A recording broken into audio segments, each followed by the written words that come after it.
안녕하세요, 여러분.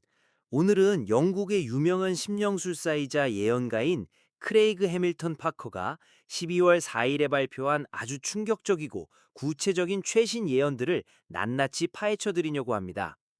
파커는 이번 예언에서 트럼프의 2026년 행복뿐만 아니라 대만 해협의 위기, 그리고 중국의 미래 정세에 대해서까지 아주 놀라운 예측을 내놓았는데요. 과연 어떤 이야기들이 담겨 있는지 저와 함께 하나씩 짚어보겠습니다. 가장 먼저 다룰 이야기는 앱스타인 사건에서 트럼프가 어떤 역할을 하게 될지, 그리고 앞으로 어떤 일이 벌어질지에 대한 것입니다. 트럼프가 이 문제에 대해서 조금 늦게 행동하는 것처럼 보여서 의아해 하시는 분들이 계실 텐데요. 여기에는 다 그럴 만한 이유가 있어 보입니다. 얼마 전에 앱스타인 섬과 관련된 사진들이 한꺼번에 대량으로 공개된 적이 있었죠. 그런데 막상 사진들을 보니 대부분은 상당히 평범했고, 기껏해야 기이한 치과 진료 사진 같은 것만 있어서 도대체 이게 무슨 의미인가 싶으셨을 겁니다. 우리는 이 사진들에서 매춘굴 같은 명백한 범죄의 흔적은 찾을 수 없었는데요. 파커는 이것이 민주당이 무언가를 숨기기 위해 시도하는 정치적 도구이자 트럼프를 미리 공격하기 위한 작전이라고 보고 있습니다. 하지만 파커의 느낌으로는 트럼프가 이 자료들을 자신이 원하는 시점, 그러니까 곧 다가올 경선 기간에 맞춰서 터뜨리고 싶어 한다고 합니다. 앞으로 미래에는 정말 의외의 기업계 인사들과 기술계 거물들이 이 사건에 줄줄이 연루될 것으로 보입니다. 심지어 영성계와 종교계의 인물들도 포함되어 있다고 하는데요. 그들은 단지 앱스타인 섬을 방문했다는 사실만으로도 명예가 심각하게 더럽혀질 것입니다. 아주 고위급 인물들도 포함되어 있고, 과거에 달라이라마가 연루되었냐는 소문도 있었는데, 사실 여부를 떠나서 아주 작은 암시만으로도 한 사람의 명성은 회복 불가능할 정도로 큰 타격을 입게 될 것입니다. 앞으로 이런 일들이 더 많이 일어날 것이고, 점점 더 많은 사람이 이 사건에 휘말리게 될 겁니다. 특히 파커는 금융계의 아주 중요한 인물 한 명의 명예가 관련 폭로로 인해 철저하게 무너져 내릴 것이라고 예언했습니다. 이 일이 당장 일어나는 것은 아니고 2026년 어느 시점에 발생할 것이라고 하는데요. 파커는 어떤 거대 데이터 회사가 암호화된 파일들을 삭제하거나 숨기면서 은폐 작업에 가담했다고 느끼고 있습니다. 하지만 여기서 중요한 점은 트럼프를 앱스타인의 범죄와 직접적으로 연결할 만한 중대한 증거는 나오지 않을 것이라는 겁니다. 트럼프가 앱스타인 사건과 직접적으로 파괴적인 관계가 있거나 부적절한 행동을 했다는 징후는 없습니다. 그래서 파커는 트럼프의 입지는 안전하다고 예측하고 있습니다. 하지만 그렇다고 해서 공화당 내부의 다른 사람들이 연루되지 않는다는 뜻은 아닙니다. 트럼프는 오히려 이 사건을 이용해서 기득권 세력과 체제의 깊은 부패를 폭로하려고 할 것입니다. 파커는 트럼프가 경선 전에 이 앱스타인 문건들을 무기로 사용하고 싶어 한다고 봅니다. 이 자료들은 양당의 정치인들을 모두 폭로하는 아주 결정적인 도구가 될 것입니다. 파커는 또 영적인 시각에서 트럼프가 일부 주지사들에게 사임을 요구하고 판사들을 해임하며 사법 시스템을 대대적으로 물갈이하는 모습을 보았다고 합니다. 사법부에 확실히 문제가 있기 때문이죠. 실제로 파커가 본 장면 중에는 과거에 트럼프를 기소했던 판사 중 한 명이 이 앱스타인 사건에 휘말리는 모습도 있었습니다. 또한 앱스타인 본인은 아니지만 현재 생존해 있는 그 네트워크의 진짜 핵심 인물 중 한 명이 결정적인 증거와 함께 체포되거나 정식으로 기소될 것입니다. 이 사건은 재계 전체를 공포에 떨게 만들 겁니다. 폭로될 이 인물은 외부에서 상상하는 것보다 훨씬 더 깊이 사건에 개입해 있으며 조직의 운영은 물론 인신매매 부분까지 직접 관여했다고 합니다. 하지만 파커는 진정한 정의는 영원히 오지 않을 수도 있다고 말합니다. 트럼프는 클린턴이나 레리 서머스 전 재무장관, 링크드인 공동 창업자인 리드 호프만 같은 사람들이 처벌받기를 간절히 원하겠지만, 파커가 영시로 본 바에 따르면 결정적인 아이폰 데이터나 채팅 기록, 문서들은 이미 아주 고도의 기술로 깨끗하게 삭제되거나 암호화되었다고 합니다. 사람들이 흔히 인터넷에는 기록이 영원히 남는다고 말하지만, 앱스타인 사건에서만큼은 아주 전문적인 청소 작업이 이미 완료되었기 때문에 우리는 영원히 진실을 모른 채 살아가게 될 운명일지도 모릅니다. 다음 주제는 트럼프와 푸틴의 충돌, 그리고 유럽의 정세입니다. 파커는 먼저 우크라이나 문제와 트럼프의 입장을 되짚어보면서 자신의 지난 예측 실수를 인정했습니다.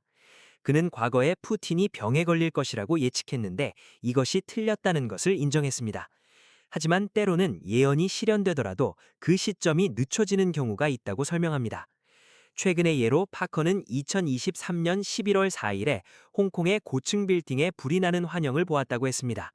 많은 동은 아니지만 몇몇 고층 주거 건물에 불이 났고 방화 공격처럼 보였으며 서로를 비난하는 모습을 보았다고 했죠. 그리고 그 거대한 화재 뒤에는 어떤 정치적 의제가 숨어 있었다고 했습니다. 이것은 파커가 다른 차원에서 본 장면이 우리 현실 세계와 시간적인 차이가 있다는 것을 의미합니다. 특히 홍콩의 미래와 관련해서 파커는 9월 25일 생방송 중에 이미 예측을 한 적이 있습니다. 당시 그는 명상 중에 홍콩에서 곧 봉기가 일어날 것을 보았다고 했습니다. 예전 우산 시위 기억하시죠? 이번에는 우산은 보이지 않았지만 크리스마스 전등 장식이 밟혀서 떨어져 있는 모습을 보았다고 합니다. 이것은 크리스마스 시즌에 홍콩에서 다시 한번 봉기가 일어날 수 있음을 암시합니다. 하지만 그 구체적인 시점이 올해 크리스마스일지 아니면 다른 시점일지는 파커 자신도 알 수 없다고 합니다. 다시 우크라이나 이야기로 돌아와서 파커는 우크라이나 전쟁의 종결, 푸틴의 질병, 그리고 푸틴의 사망이나 실각에 대한 예언은 반드시 실현될 것이라고 말합니다. 다만 그 시기는 부합실합니다. 그는 2026년이라고 단정짓지는 않겠다고 합니다. 이미 시점 예측에서 몇 번 틀린 적이 있으니까요. 하지만 그는 전쟁 초기에 했던 예언을 기억하고 있습니다. 전쟁이 끝날 때 러시아가 우크라이나 동쪽의 좁은 땅을 가져가게 되고 그 이후에 푸틴이 병으로 물러나게 된다는 내용이었죠. 만약 이 일이 올해 일어난다면 우크라이나에는 올해 평화가 찾아올 것입니다. 즉 푸틴이 죽거나 권력에서 내려와야만 이 전쟁이 진짜로 끝난다는 이야기입니다. 트럼프가 2026년에 푸틴과 협상을 타결할 것이라는 느낌을 파커는 강하게 받고 있습니다. 지금 제가 이 말을 하고 있는 시점이 2025년 12월 4일인데 지금 상황만 보면 협상은 불가능해 보입니다. 협상 이야기가 나올 때마다 우크라이나에는 드론과 미사일 공격이 쏟아지니까요.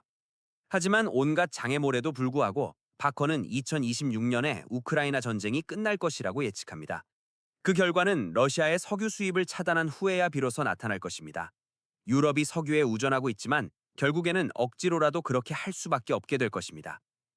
파커는 결국 러시아의 경제 생명줄을 완전히 끊어버리는 강력한 조치가 취해지는 것을 보았습니다.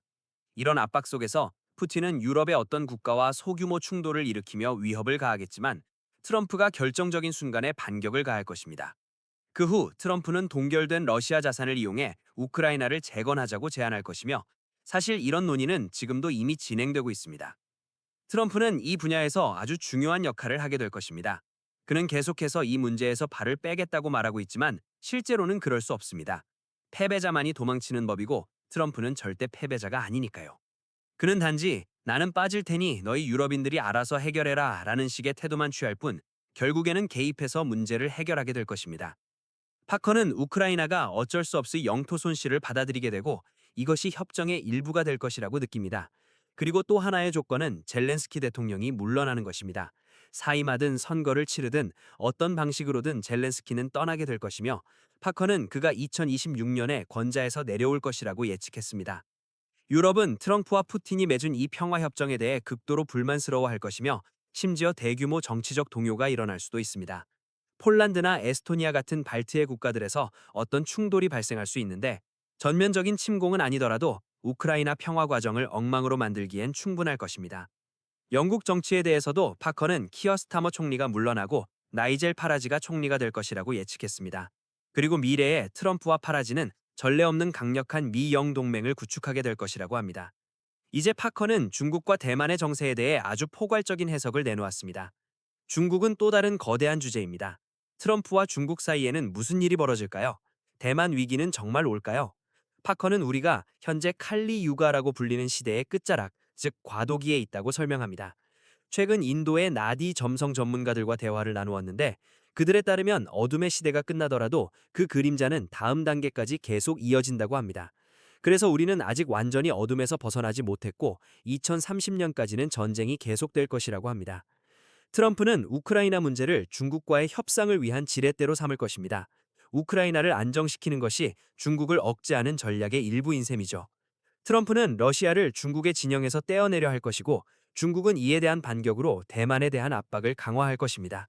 이것이 앞으로 전개될 정세의 논리입니다. 이런 칼리 육아 과도기에는 정치인들의 말과 행동이 일치하지 않습니다. 앞에서는 딴소리하고 뒤에서는 다른 짓을 하죠. 앞으로 중국 문제뿐만 아니라 모든 국제 거래에서 이런 불투명한 일들이 더 많이 벌어질 것입니다.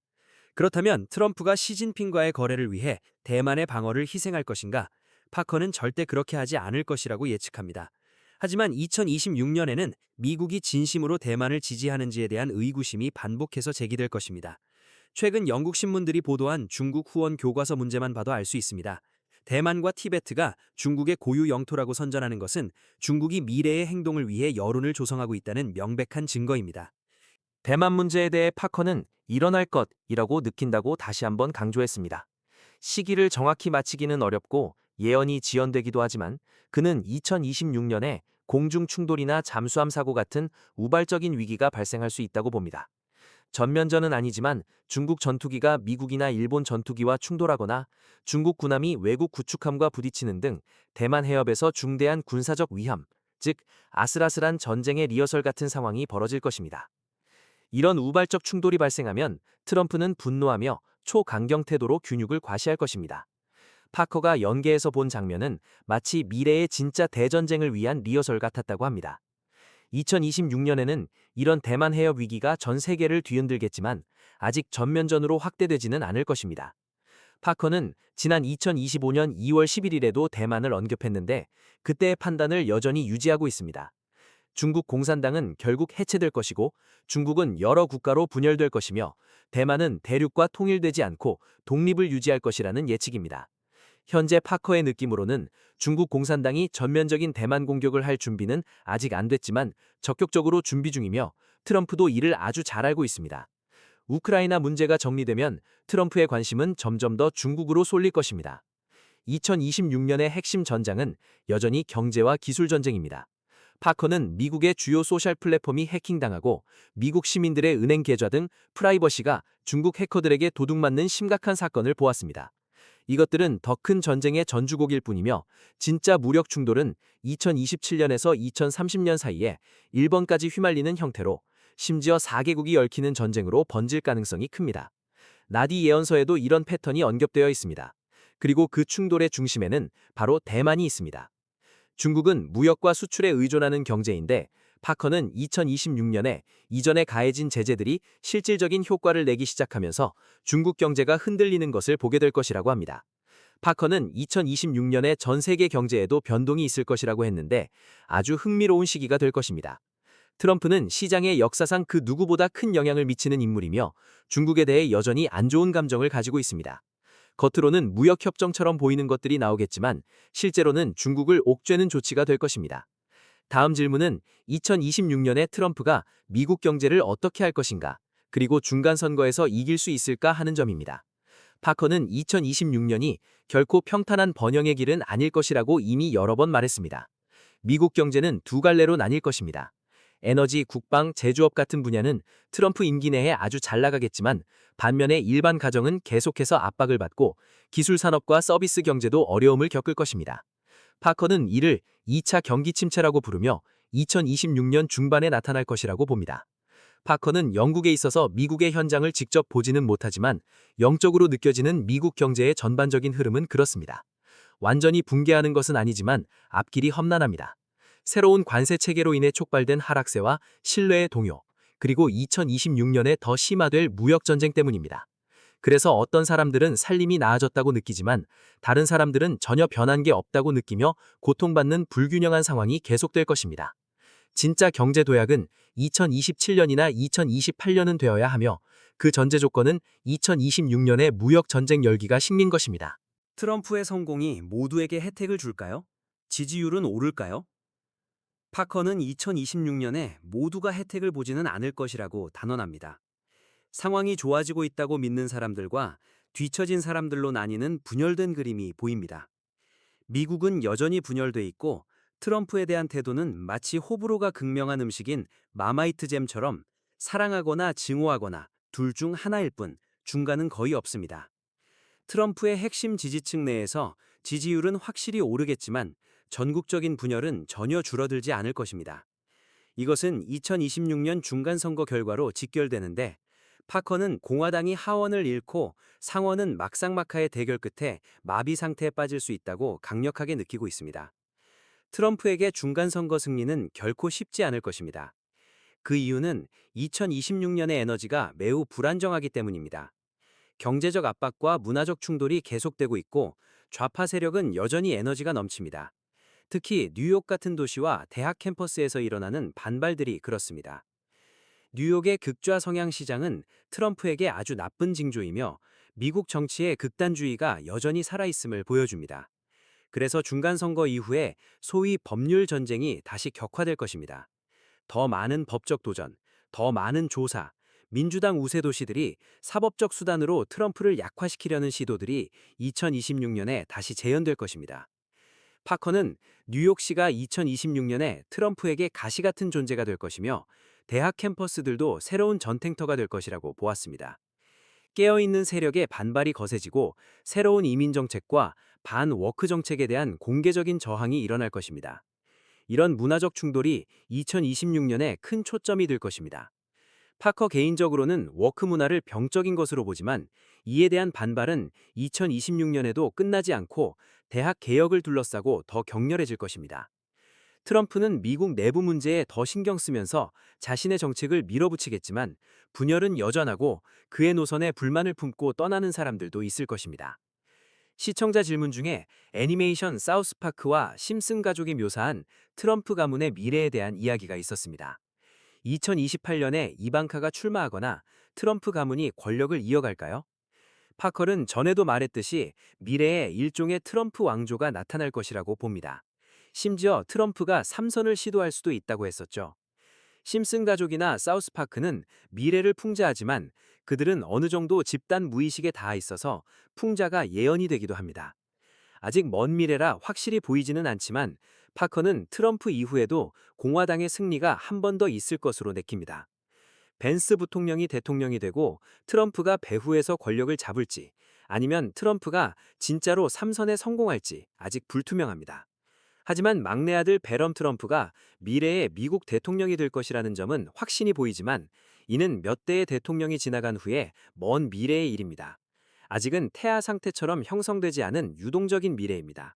인도와 파키스탄 관계는 어떨까요? 파커는 미국과 인도의 관계가 강화될 것으로 봅니다. 인도는 겉보기에는 쓰레기가 널려 있고 혼란스러운 실패한 국가처럼 보이지만 그 뒤에는 느리지만 강력하고 지속적인 성장이 숨어 있습니다. 인도는 미래에 특히 중국이 흔들리기 시작할 때 매우 중요해질 것입니다. 트럼프도 이를 알고 있습니다. 반면 파키스탄에 대해서는 더 강경하게 대할 것이고 인도에게는 단근을 줄 것입니다. 파키스탄은 계속 중국 쪽으로 기울기 때문에 트럼프에게 인도는 동맹, 파키스탄은 적에 가깝습니다. 러시아와 중국의 영향력이 커지는 아프리카에서 미국은 어떻게 할까요? 아프리카는 자주 언급되지 않지만 파커는 미국이 도덕적인 임무가 아니라 에너지 안보와 희귀 자원이 있는 지역에만 선택적으로 개입할 것이라고 봅니다. 아프리카는 이미 러시아와 중국의 대리전장이 되었고 미국도 결국 휘말리게 될 것입니다. 하지만 더 신경 써야 할 곳은 유럽입니다. 유럽이 구식민지들을 돕지 않으면 중국이 주도권을 계속 쥘 테니까요. 파커는 일론 머스크에 대한 예언을 덧붙였습니다. 머스크가 남아프리카 공화국으로 돌아가 정착하지는 않겠지만 그곳에 막대한 투자를 해서 정치적 영향력을 행사할 것이라고 합니다. 만약 이게 맞다면 미국도 남아공 자원 투자에 끼어들 수 있습니다. 남아공은 지금 극도로 분열되고 혼란스럽지만 본질적으로는 금과 미개발 자원이 가득한 금광 그 자체입니다. 사회가 안정된다면 세계적인 투자처가 될 것입니다. 미래 기술에 필요한 새로운 자원들이 아프리카 미개발 지역에 있기 때문입니다. 마지막 질문입니다. 트럼프의 역사적 유산은 무엇일까요? 파커는 사람들이 그를 단순한 악마나 구세주로 보지 않을 것이라고 합니다. 그의 진짜 유산은 위대한 파괴자입니다. 낡은 미국 시스템을 부수고 문제를 겉으로 드러낸 것이죠. 그가 미국의 위기를 만든 게 아니라 이미 골마있던 위기를 폭로한 것입니다. 미국은 문제의 심각성도 모르고 황당한 사상이 어떻게 압도하는지도 모른 채 깊은 혼수 상태에 빠져 있었습니다. 영적인 관점에서 역사학자들은 트럼프가 한 시대의 종말을 고하고 새 시대를 여는 미국에서 가장 중요한 대통령 중 한 명으로 기록할 것입니다. 가장 위대하진 않을지 몰라도 그 시대에 꼭 필요한 인물이었다고 말이죠. 많은 사람이 왜 심령술사가 트럼프 편을 드냐고 묻지만 파커는 간단히 말합니다. 그가 미국의 가면을 벗기고 몇 세대 동안 피해왔던 업보를 직면하게 만든 선택된 자이기 때문입니다. 미래에는 트럼프가 왜 이 세상에 왔는지에 대해 더 깊은 정신적 각성이 드러날 것입니다. 트럼프가 영적인 사람은 아니지만 그는 미국과 전 세계에 깊은 정신적 각성을 일으키는 나팔수 역할을 하고 있습니다. 그는 자신이 하겠다고 말한 것을 실제로 행동으로 옮기는 역사상 몇 안 되는 정치인입니다. 공수표만 날리는 게 아니죠. 그래서 많은 사람이 불편해하지만 더 높은 차원에서 보면 그는 세상을 더 나은 것으로 바꾸기 위해 필요한 변화의 추진체입니다. 파커는 세상에는 우리를 조종하려는 세력들이 항상 존재한다고 말합니다. 소셜미디어와 광고가 조작되고 영국에서는 정부가 신분증 카드를 도입하고 거리 감시 카메라와 경찰의 얼굴 인식 사용을 전면 허용하려 합니다. 우리는 지금 매우 위험한 시대에 살고 있습니다. 그래서 우리는 미디어, 경찰, 사법 시스템을 의심하고 질문해야 합니다. 영국이나 미국, 유럽 모두 마찬가지입니다. 파커는 우리가 중국처럼 독재 정권에 의해 모든 것이 통제되는 사악한 시스템이 되지 않으려면 이 위험을 직시해야 한다고 강조합니다. 트럼프가 옳으냐 그르냐는 중요하지 않습니다. 진짜 중요한 건 사람들이 드디어 이런 문제들을 공개적으로 이야기하고 진지하게 생각하기 시작했다는 것입니다. 바로 이런 각성과 논의가 세상을 더 밝은 미래로 이끄는 길이 될 것입니다. 네,